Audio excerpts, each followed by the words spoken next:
12వ వారం బిగినింగ్ నుంచి చెప్తూనే ఉన్నాను. ఇప్పుడు 13వ వారం ఎండింగ్ వచ్చేసింది. ఇప్పుడు కూడా అదే చెప్తున్నాను. ఈ వీక్ డబుల్ ఎలిమినేషన్ ఉండే ఛాన్సెస్ ఖచ్చితంగా ఉన్నాయన్నమాట.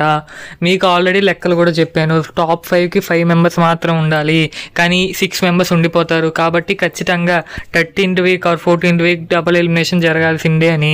సో మేబీ పోయిన వారం జరగలేదు, దివ్య గారు ఒకళ్ళు వెళ్ళారు. కాబట్టి ఈ వీక్ డబుల్ ఎలిమినేషన్ జరిగే ఛాన్సెస్ హైగా ఉన్నాయి.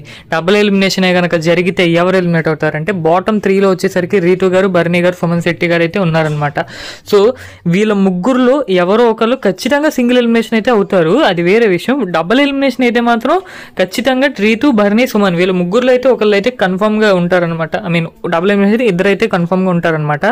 సో అదనమాట. ఈరోజు ఫ్రైడే ఓటింగ్స్ కూడా క్లోజ్ అయిపోయినాయి కాబట్టి డబుల్ ఎలిమినేషన్ ఉండే ఛాన్సెస్ ఉన్నాయి. ఇది ఎంతవరకు నిజం ఎంతవరకు అవ్వడం మనకి సాటర్డే ఎపిసోడ్ చూస్తే అర్థమైపోద్ది. బట్ ఛాన్సెస్ ఉన్నాయి. ఒకవేళ ఈ వీక్ అవ్వకపోయినా నెక్స్ట్ వీక్ అయినా అయ్యే ఛాన్సెస్ ఉన్నాయి.